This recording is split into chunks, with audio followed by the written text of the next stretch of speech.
anyone intelligent could get the dental skills. Anyone, I'm sure. But your drive is extremely important. Welcome to the podcast, Dr. Yahya. How are you today?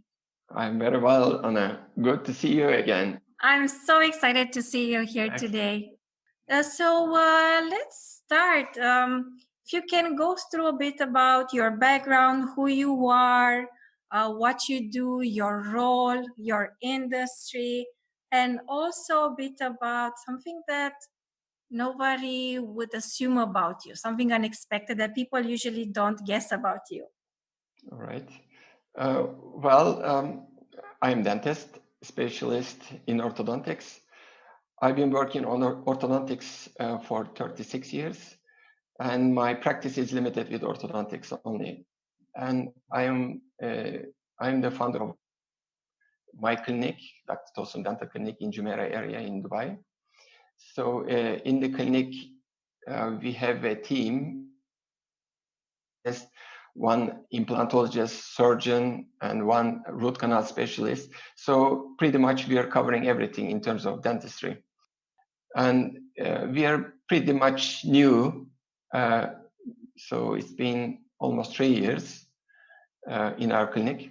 So, I've been here in Dubai for 16 years. So I was working in another clinic. So I'm not new in Dubai. I know how Dubai is working. In my background, I was graduated from Istanbul University in Turkey.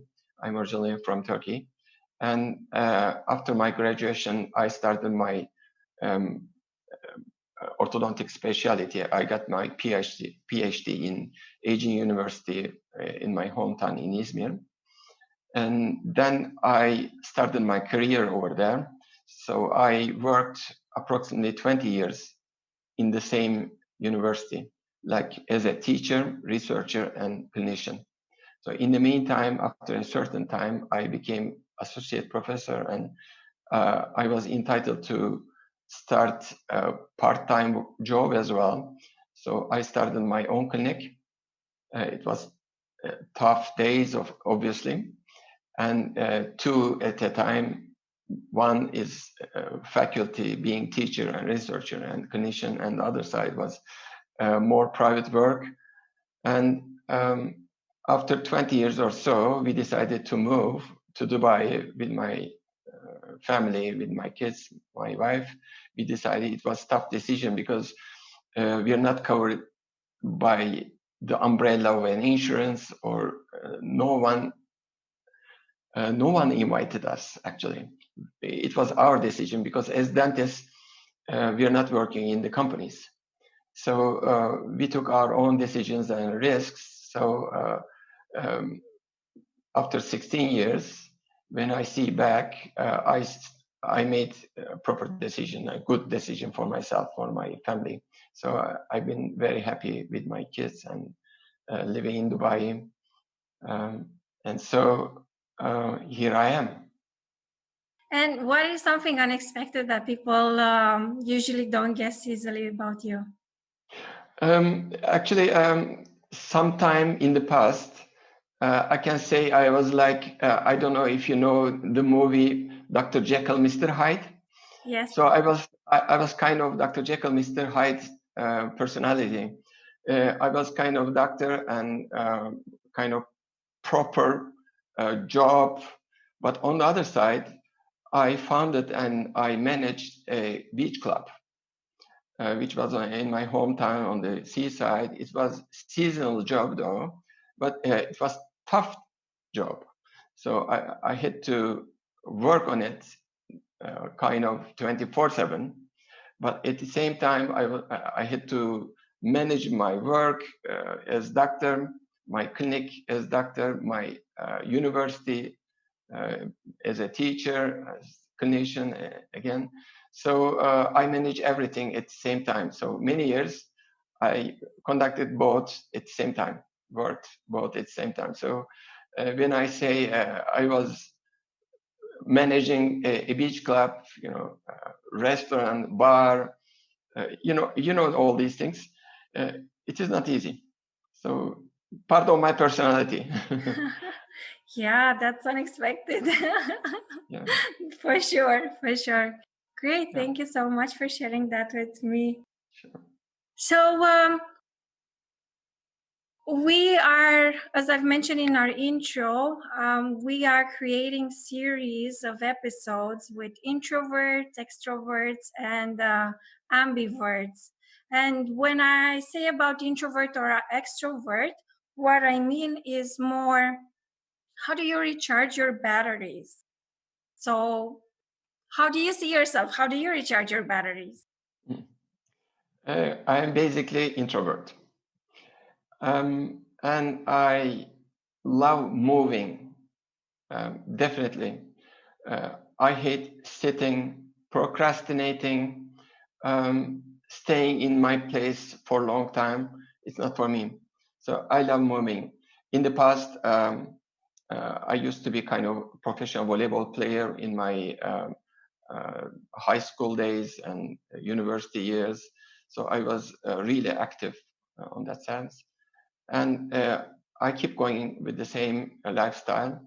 So I believe healthy lifestyle, not only eating, but everything. So moving it is me. So um, I do exercises every morning. I have routines every morning. So I recharge myself. I have affirmations. I have smiling exercises. I have many things. I have routines every day. So I reserve like 45 minutes to 1 hour for myself, only for myself. Um, the rest of the day, of course, there will be so many works related to business, related to my family, dealing with my loved ones, or making connections with the people as well. All these things, but basically, I recharge myself in the morning. I'm a morning person. Wow, I'm an evening person, so for me, I can stay up all night and be very Yeah, creative and energetic. excellent. Mornings are so draining for me, so that's very interesting to see the differences. I'm Yeah. also an introvert, so yeah. Okay. Great. So, the format of our episodes is I've prepared in advance a few questions and I've shared with you, I've shared with all of my guests. So, we will go step by step on all of these questions because I'm curious about different industries. And the purpose of this series with Breaking the Glamour is to help others new to the industry, to the field, or perhaps curious to change their careers for us to help them, guide them with the realities, is actually happening in that industry. So another thing I want to ask you, what is something that you wish you knew when you started in your industry, when you were a junior? Yes. Actually, back in late 70s, I started my career. So I wish I had full understanding about this industry. We had a dentist, family dentist. I was visiting him. He was chatty guy. He was nice person, and my understanding was limited with his practice. So he was good, but it is not enough. So back then, there was no career days. So, well, no one explained the details of this profession. For example, um, before going into dentistry, I wanted to get some opinions about from the dentists themselves, of course. But I had no opportunity to reach out to a dentist. I couldn't go to a dentist and ask, how would you think? Do you advise anything, or do you recommend your profession? Every dentist will say yes, yes. You can go for dentistry. It's a great job. It's like a being doctor. But how did I decide for my career? Basically, I've always wanted to be kind of doctor related to health industry. Um, being a doctor, yes, but at the same time, I was fascinated or very into manipulative type of works. I was a carver when I was very young, like 4, 5, 6 year of age. I was visiting my grandma's house, for example. He had some wood around, and I was stealing her knives and ruining her knives by carving the woods. So I loved working with my hands. So I combined these two things together. So in my student years in the dental school, orthodontics started third year. So I really liked the subject. And then I said myself, I definitely like the subject. I should be orthodontist. So I decided at the third year, and I started working on that. And I wish someone had had guided me on that. The pros and cons of being dentist, being orthodontist. Dentistry is all about business and relationship, basically. It's not only being doctor, yes. All business are related to human relationship, but still dentistry is a little bit more important because we are working directly on humans. So it's not about how to sell, but it's all about how to connect with the people. In our team meetings, I always say, it's not about how we do what we do in the mouth of the people. We can create wonders in the mouth of the people sometimes. But what's important is all about how they perceive it, how they feel at the end. When they step out of our clinic, it's all about how they feel. So this is part of the business. All businesses are related to this, but more in dentistry. So I wish I would have this idea or this concept far before when I started my career. Of course, there is also a financial part. In dental schools, we don't get education about the financial part. We don't get education about the business. We don't get education about the human connection relationship. So they don't teach us. Maybe it starts in certain universities in the US or in Europe. But when I say, how about the business? I'm dentist, good. But how about the business? How about making money? How about saving money? How about getting the materials proper, choosing the proper materials and saving and investing for my career? They always say, hey, forget about this. Business is business. This business is related to humans. Be ethical, work properly, do a good job, do good teeth, whatever your position is. Forget about the money. Yeah, So, exactly. There in so there many is also financial industries. part. Yeah, in so many industries, we're taught about the skill of actually doing that work. So it's great when we tend to go towards mastery and mastering our skills. And with so many careers, there's also that part where the soft skills, so people relationships, leadership skills, so many other skills that come with that career. Totally agree. Totally agree. Actually, I've been running a business for 3 years. It's my clinic, and I have to look after everything: marketing, finances, costs, everything. So I am working on the teeth. I am connecting with my patients, but I should know also, or I shouldn't guess. I have to be sure the communication in the reception area with our other customers is proper, and the marketing should be run proper. Relationship with our customers should be proper. Everything should be in line with our philosophies, with our principles, everything. So this is tougher than being a dentist. We doctors, we usually lose this focus. I mean, we, as doctors or dentists or you name it, veterinary pharmacists, we are concentrating on our technical part. We are experts, expert mindset we have. However, this is business, and human relationship connection. Other things also should be definitely shouldn't be underestimated and should be also part of our job. Definitely. For sure. Yes. Yeah.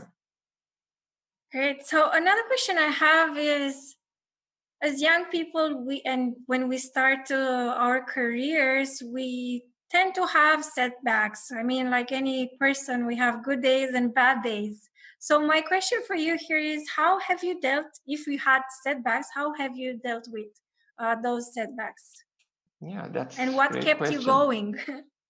That's great question. Actually, as I said, I was working initially. I was working as a teacher and researcher at the university. So, kind of, I was protected in the harbor. You know. However, the real life is like ocean. So sailing within the harbor is easy, but when you go out to open seas, ocean, big waves, you need to find your way. So that's the challenging part. Of course, I struggled a lot. I made so many mistakes, and financially, I made mistakes, bad decisions. Anyway, I opened my own surgery. I expected like any other colleagues in my age, opening a surgery is the start, and I'll keep going. I expect people because I have contacts, network, so I expected them to come to see me. Everyone is a dentist. Why should they come and see me first place instead of them? So why should they change their dentist? What stand myself apart from the other dentists? So those days I had no idea about the general business, how to run the business, how to look after the finances whatsoever. So I struggled a lot. Of course, over the years, I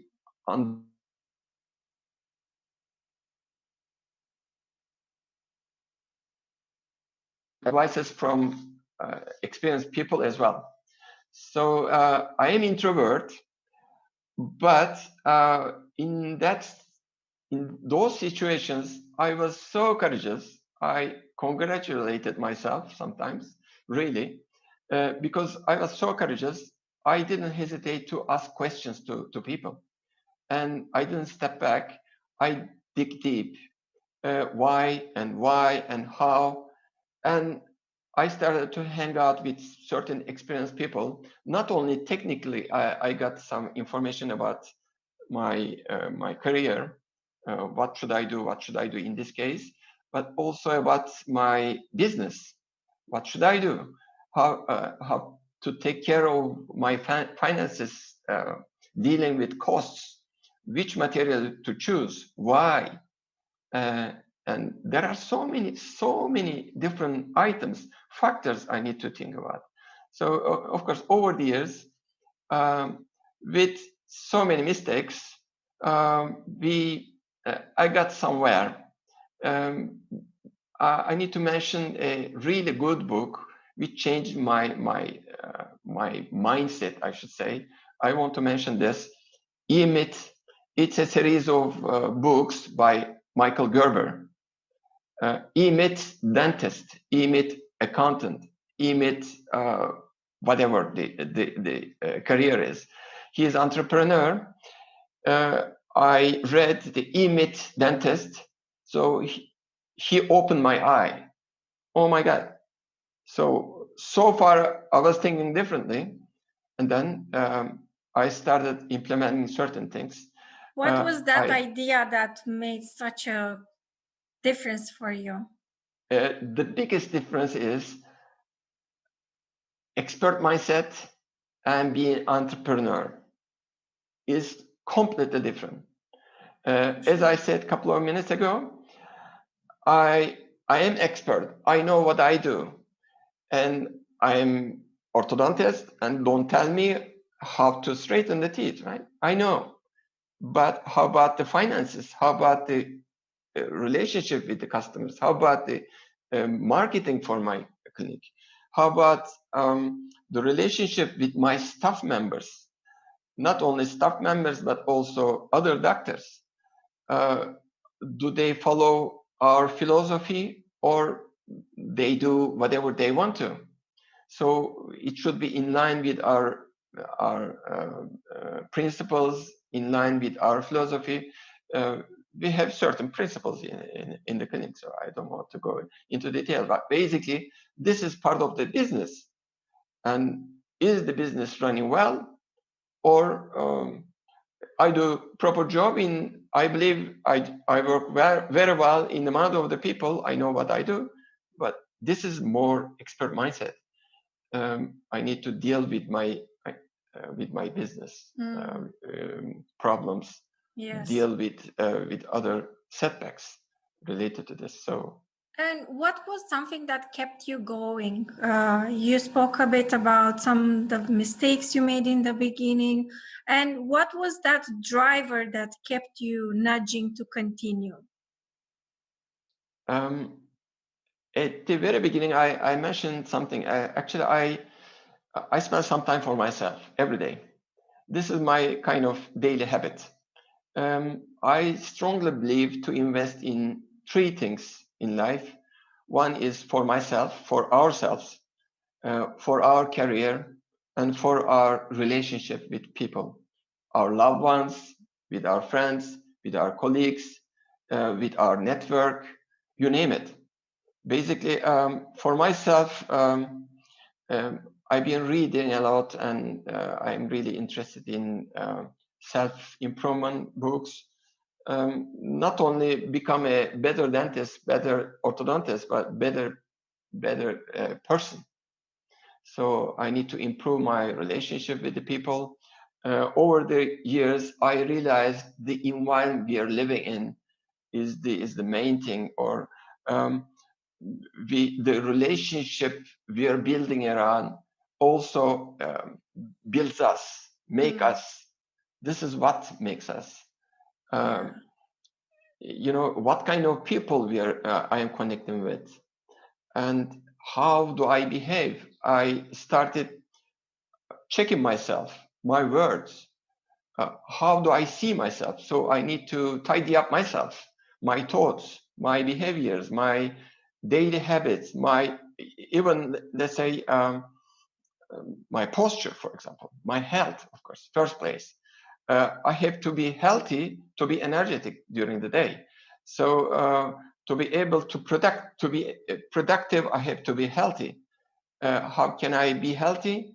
I need to read about healthy things, healthy food, healthy movement, what kind.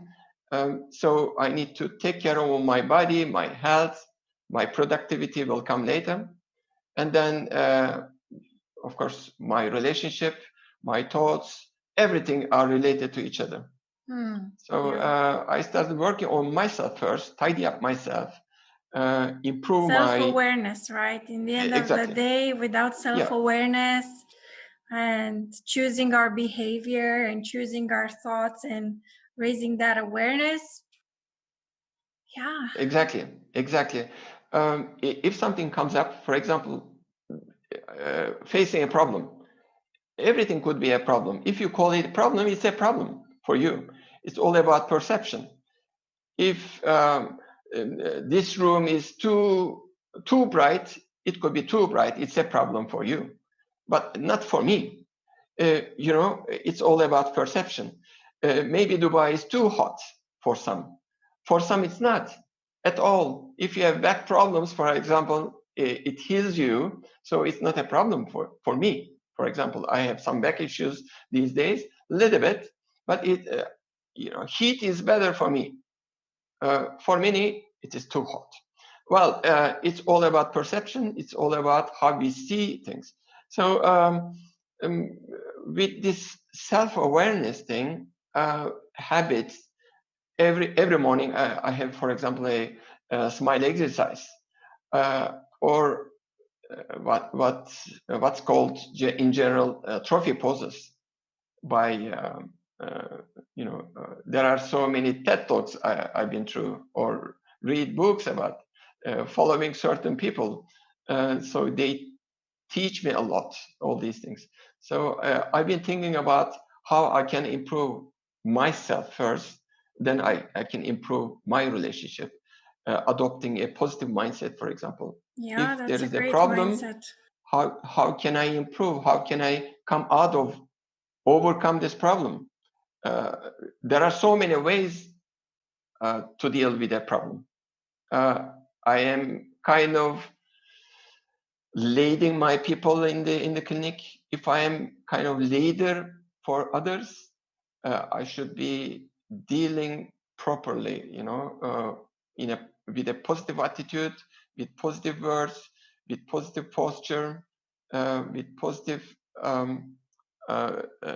attitude and approach with the people, and dealing properly, not reactively, aggressively.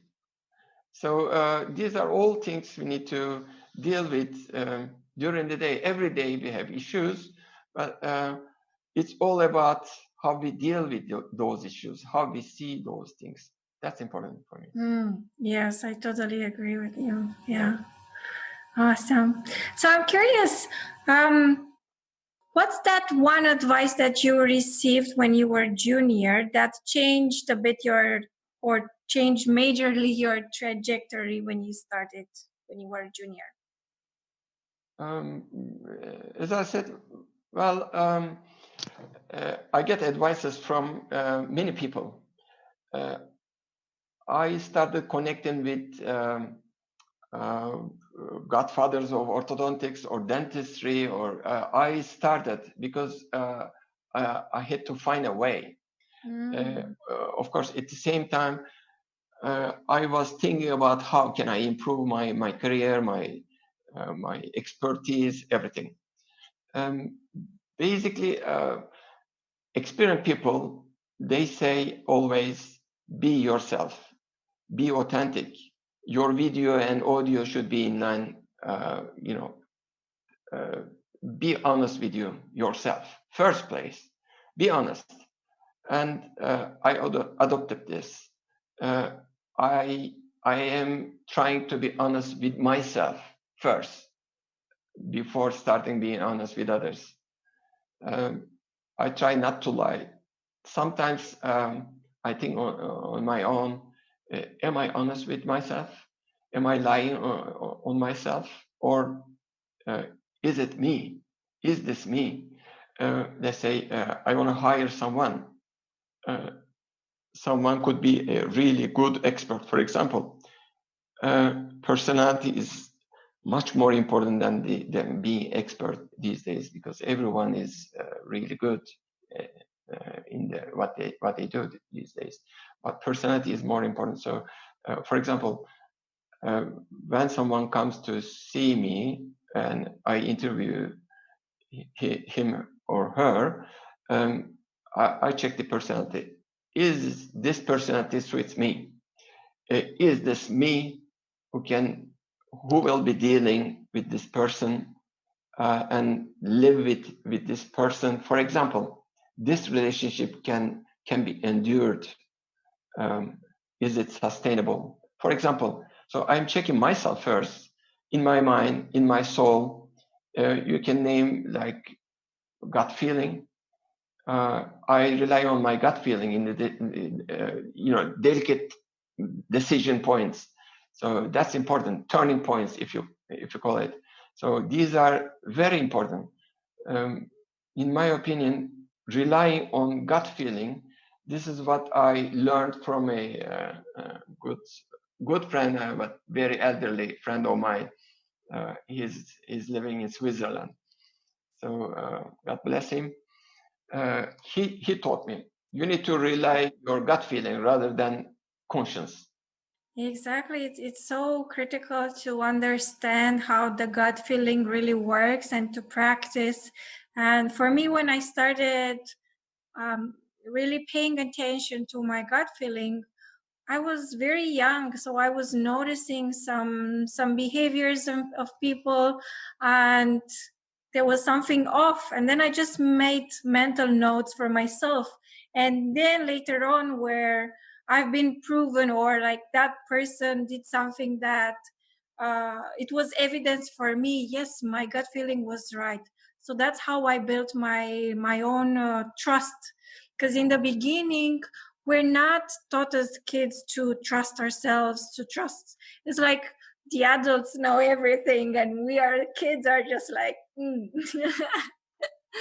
But that was my mindset. I don't know how I got there. It was just something intuitively, and I paid attention, and I followed it, and it turned out okay. Absolutely. I totally agree with this. So another question I have is, because I know for introverts or for some other people, asking for help is difficult. For me, I know like it was so hard for me to ask for help.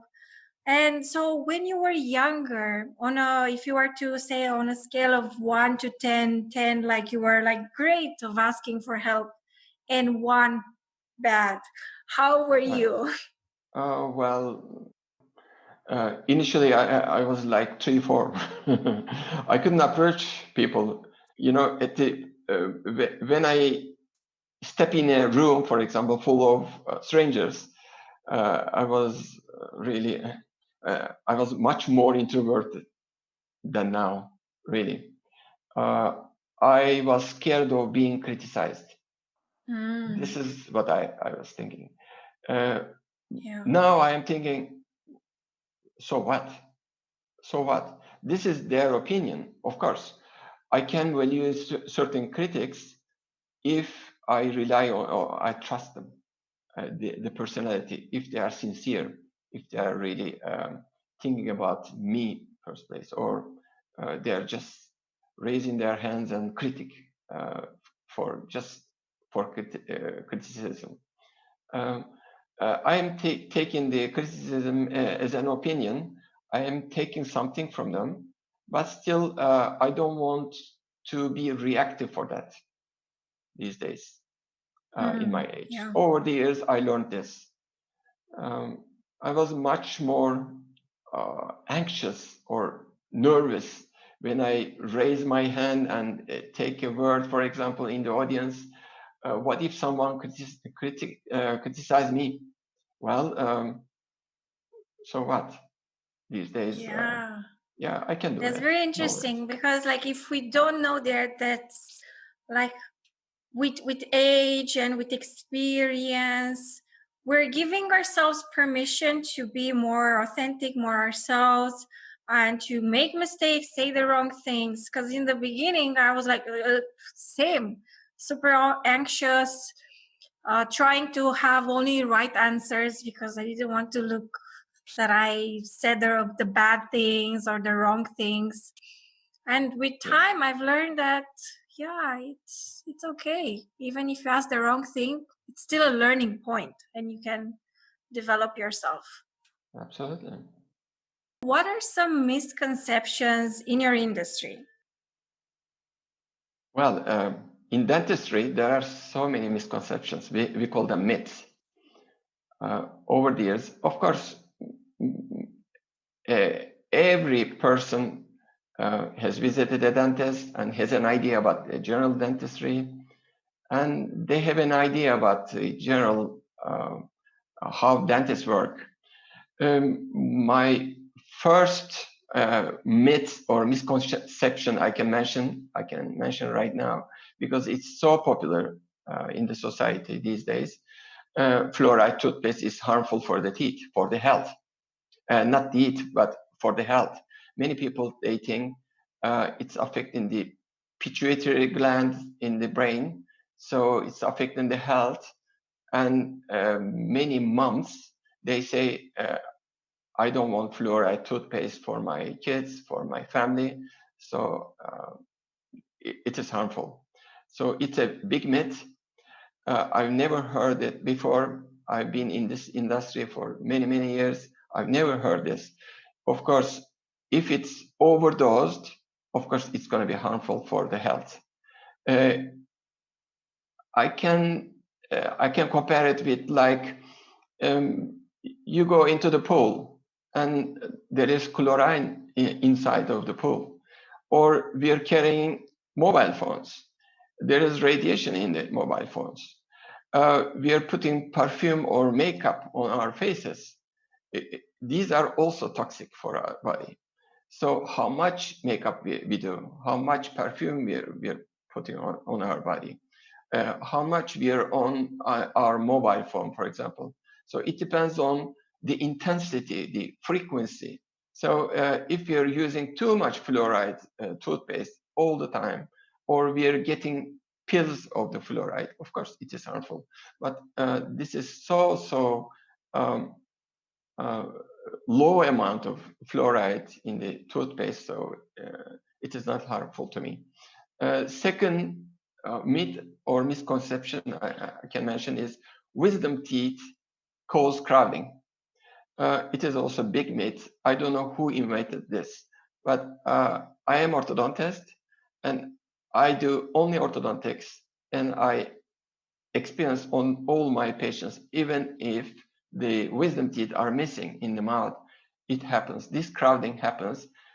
There are different mechanisms why it happens. It's part of the what we call natural mechanism over the years. Every decade, we have certain changes on our body. It also happens in our mouth. So wisdom teeth are blamed because it could be maybe a good business for many dentists. Removing the wisdom teeth could be a business, but basically when we check the x-rays, they seem to be pushing the teeth forward, but this is not the case. Many cases are not related to wisdom teeth. The crowding are usually related, we call them late crowdings, usually related to imbalance between forces coming from the lips and the tongue. So muscles around are responsible for those crowdings. Third myth or misconception could be gum bleeding is normal for many. Oh, my gums are bleeding. It's okay. It's definitely not okay. What if your skin is bleeding? What would you do? So you would be rushing, putting a band-aid or something, same thing for the gums. Gum bleeding, basically there are so many different bacteria or different germs, let's say, in general, in our body, in our mouth, including the virus as well, of course. So some of them causing the gum bleeding, they're also responsible for some health issues like chronic diseases, like heart diseases, like certain type of cancers.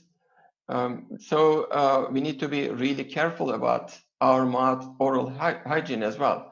So brushing is important for avoiding this gum bleeding. There is another myth related to this. Brushing harder cleans better. People think brushing harder make teeth clean better, more clean, I should say. So it's also a myth. Definitely not. What we do in the mouth is the gum bleeding or gum diseases are related to the bacteria. And the bacteria, when they are reproduced, they release some acids in the mouth. So these acids cause cavities, they cause gum diseases, gum bleeding, these kind of things. So with brushing, with mechanic cleaning, we are eliminating the medium for these bacteria to reproduce in our mouth. That's extremely important. So daily routine should be implemented twice a day for 2 minutes, focusing on the mirror, focusing on the teeth, how we clean, are we cleaning properly, are we cleaning in between teeth as well, are we flossing as well? So many people, they don't floss. Flossing is also important because we are brushing the visible surfaces of the teeth, but invisible surfaces also, in interdental surfaces also, also they cause cavities, or they cause these bacteria stuck on there. They also cause gum bleed. So that's why we need to floss, we need to brush regularly, twice a day. for 2 minutes or so. Maybe last but not the least myth is it's only baby tooth. It's gonna fall out eventually. This is what people think. It's a great myth. Basically, the role of baby teeth, there are so many roles of the baby teeth. So these are also teeth. These are also natural structures in our mouth. So they help us to chew. They help us to speak properly and pronounce certain letters properly. And also, of course, they are holding the spaces for the permanent teeth to come out. So if there is a cavity, for example, of course, it will cause some maybe pain for the person. That's one aspect. The other aspect is when the tooth is losing the structure, a certain substance is lost, the tooth is getting smaller, and the back teeth, especially the permanent teeth in the back, which are up usually around 6 years of age, so they start shifting forward and they start closing these spaces lost by the cavities. So these spaces should be gained again by pushing these teeth back with orthodontic tooth movement in the future.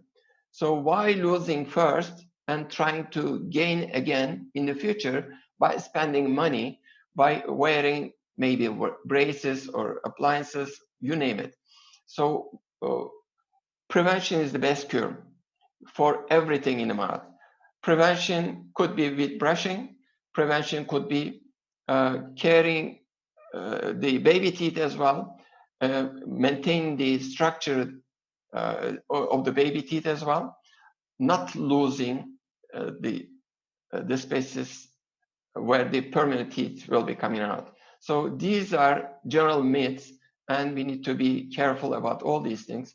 If we care of our oral hygiene, everything will be intact, everything will be well preserved, basically. Yeah, great. There are so many other myths as well, of course, but it's I don't want to go into detail. Yeah, it's fascinating because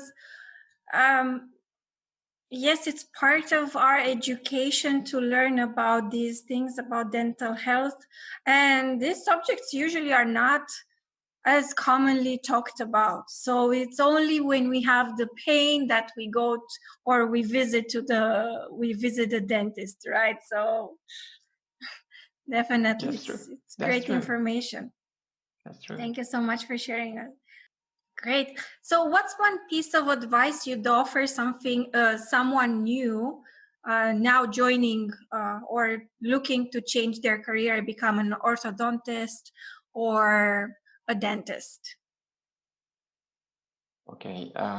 My very first advice would be spend some time to learn the industry on your own first. Contact various professionals. Go and ask them. I am, let's say, a high school student. I want to go. I want to be a dentist. So, do you advise or do you recommend to be a dentist? Why? And why is that important? And get opinions of different people, because everyone has an opinion. Everyone has an experience also. Some dentists, they don't like their profession. They are not, in their minds, not successful. And they can see this profession is not good. Well, it's up to them. That's one point. And they should ask why. Why is extremely important. Ask the question why. And second, if you call it advice, think about yourself and spend some time, like 5 minutes, sometime once a week or twice a week, 5 minutes, 10 minutes. Take some time, stay quiet, and think about why you want to become a dentist. What is your drive? Do you want it for money, for social position? You want to get in the future, you will be getting a dentist, and socially you will be also maybe middle class or high class of the society. What is your real purpose? Think about this, and don't lie yourself. be honest with you. Skill is not extremely important. Is not very important part of this decision. Skill could be get. Anyone intelligent could get the dental skills. Anyone, I'm sure. But your drive is extremely important. If you start your career, whichever it is, dentistry or any kind of career,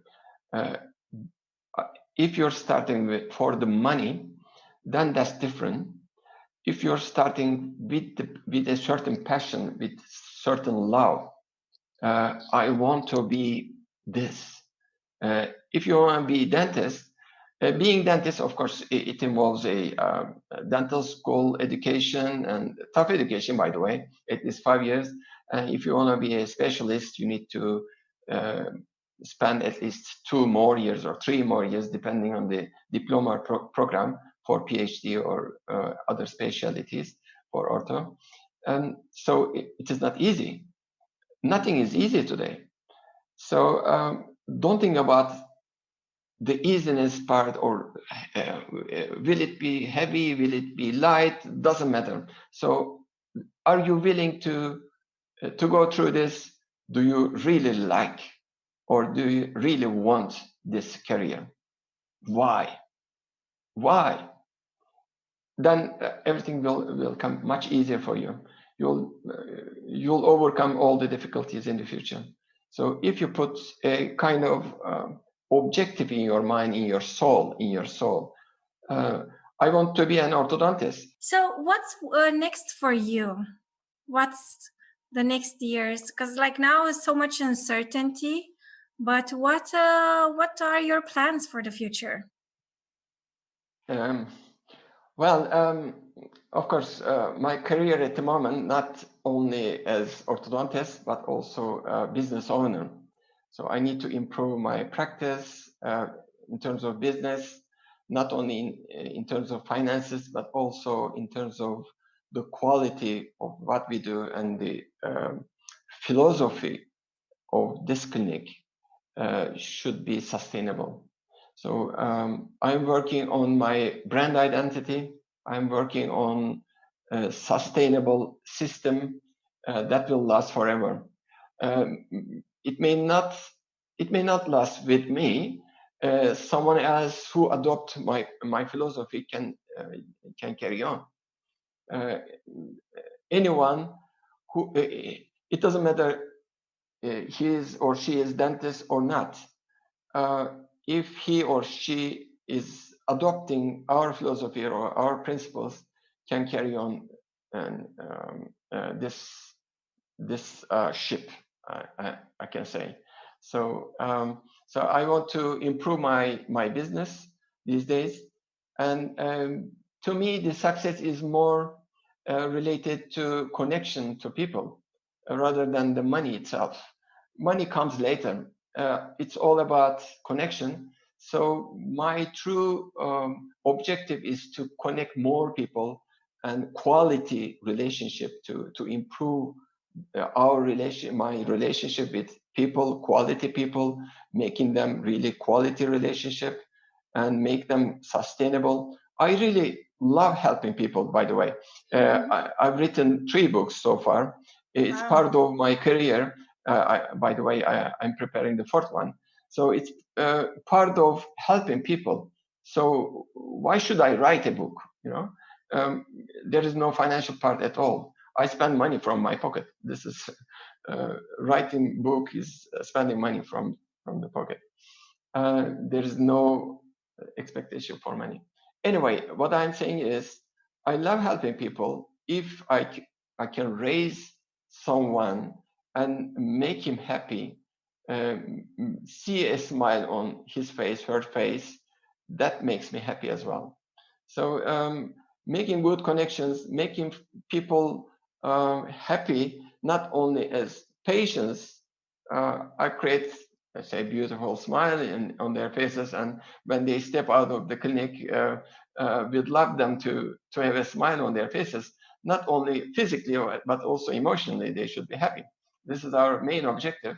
But also, I have charity works, many other things as well. So I love helping people. This is my main drive. And career-wise, I want to improve my career and take it to a next level, financially and brand identity-wise, the quality of the technical works and the team relationship, everything. So Yeah, this is my amazing. drive these days. Yeah. Awesome, great. And how can people get in touch with you? Where can they come see you? Well, we have social media. We have a website, www.drtosundental.com, and Dr. Tosun Dental also is the name of our social media. We have Instagram, Facebook. I am also personally in LinkedIn. Also, we have a YouTube channel. We have videos put on. So we are posting many videos, or regularly we have agreement with a social media management company. So they are posting certain videos sometimes, or different posts,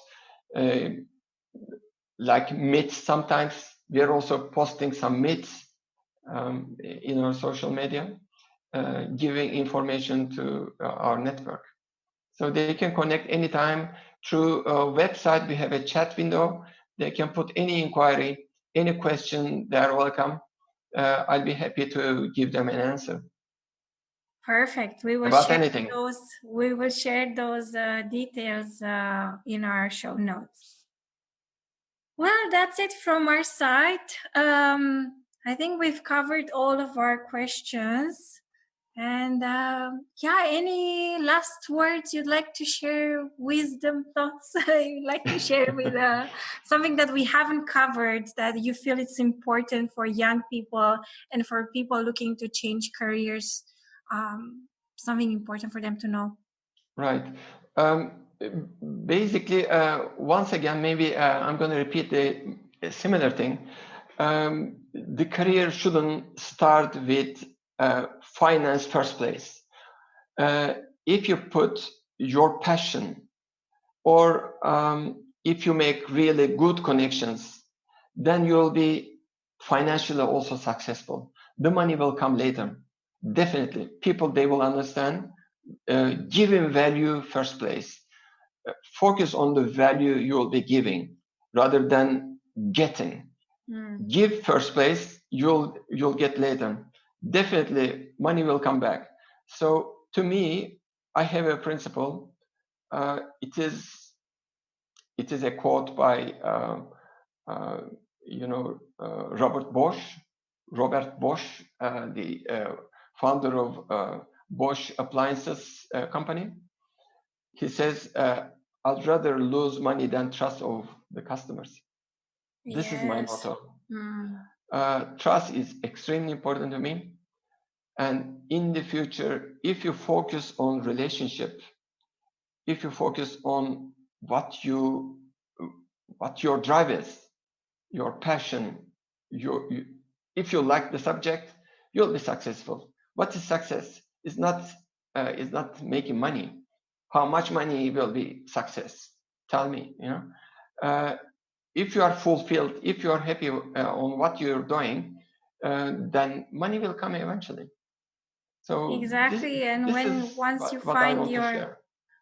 find that passion or discover that inner drive, then, as you said, like, the problems are just opportunities to create some change and to resolve things, because we love to solve problems. So we wouldn't see it as a setback, we were seeing it as a learning opportunity.